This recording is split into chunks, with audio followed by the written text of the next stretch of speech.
Don't bother people for help without first trying to solve the problem yourself.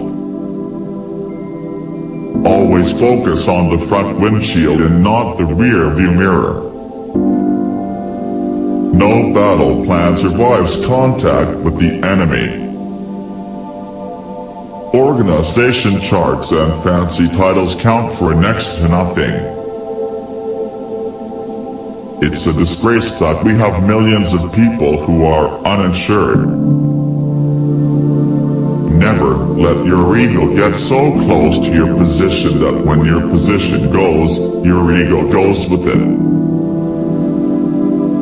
If you are going to achieve excellence in big things, you develop the habit in little matters. Excellence is not an exception, it is a prevailing attitude. The chief condition on which life, health and vigor depend on is action. It is by action that an organism develops its faculties, increases its energy, and attains the fulfillment of its destiny. Just as they did in Philadelphia when they were writing the Constitution, sooner or later, you've got to compromise. You've got to start making the compromises that arrive at a consensus and move the country forward.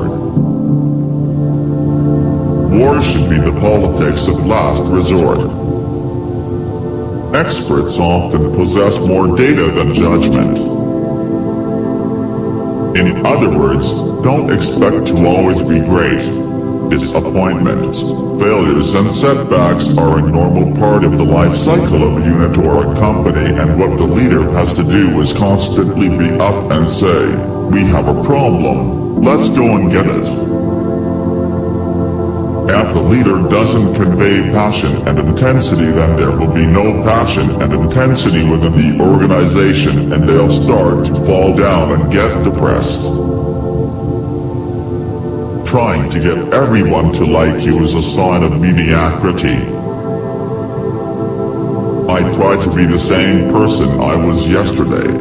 Colin Powell, Why We Serve. When we go to war, we should have a purpose that our people understand and support. Success is the result of perfection, hard work, learning from failure, loyalty to those for whom you work, and persistence.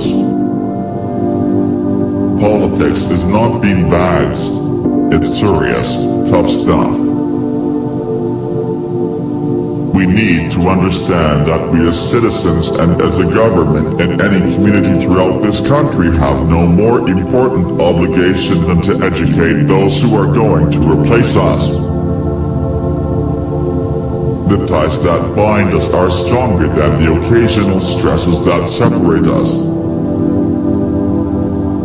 Surround yourself with people who take their work seriously, but not themselves. It takes more courage to send men into battle than to fight the battle yourself. If you get the dirty end of the stick, sharpen it and turn it into a useful tool. I think whether you're having setbacks or not, the role of a leader is to always display a winning attitude. Look at the world. There is no peer competitor to the United States of America. Never neglect details. When everyone's mind is dulled or distracted, the leader must be doubly vigilant. Keep looking below surface appearances. Don't shrink from doing so just because you might not like what you find. Wouldn't it be great if we could look forward to a whole world in which no child will be left behind? Get mad, then get over it. It ain't as bad as you think. It will look better in the morning. The healthiest competition occurs when average people win by putting above average effort. I'm not perfect, but I'll be the creator of perfection. We can seldom get our children to do what we tell them, but they almost never fail to imitate us. Being responsible sometimes means pissing people off. The commander in the field is always right and the rear echelon is wrong, unless proved otherwise. Giving back involves a certain amount of giving up. Leadership is solving problems. The day soldiers stop bringing you their problems is the day you have stopped leading them. They have either lost confidence that you can help or concluded you do not care. Either case is a failure of leadership. You can't just have slogans. You can't just have catchy phrases. You have to have an agenda.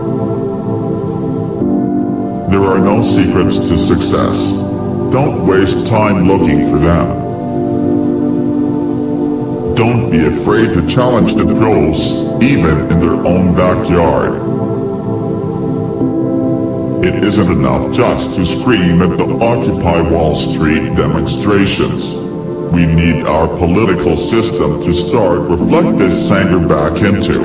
How do we fix it? How do we get the economy going again?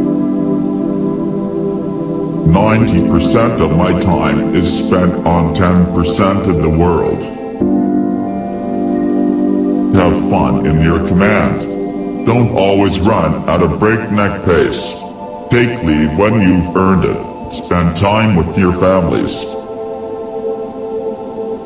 Great leaders are almost always great simplifiers who can cut through the argument, debate, and doubt to offer a solution everybody can understand.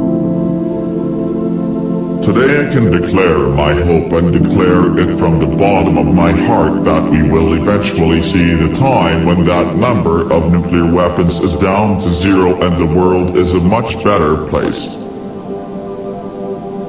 You don't know what you can get away with until you try. Perpetual optimism is a force multiplier. Bad news isn't wine. It doesn't improve with age. I don't want to spend the rest of my life giving speeches.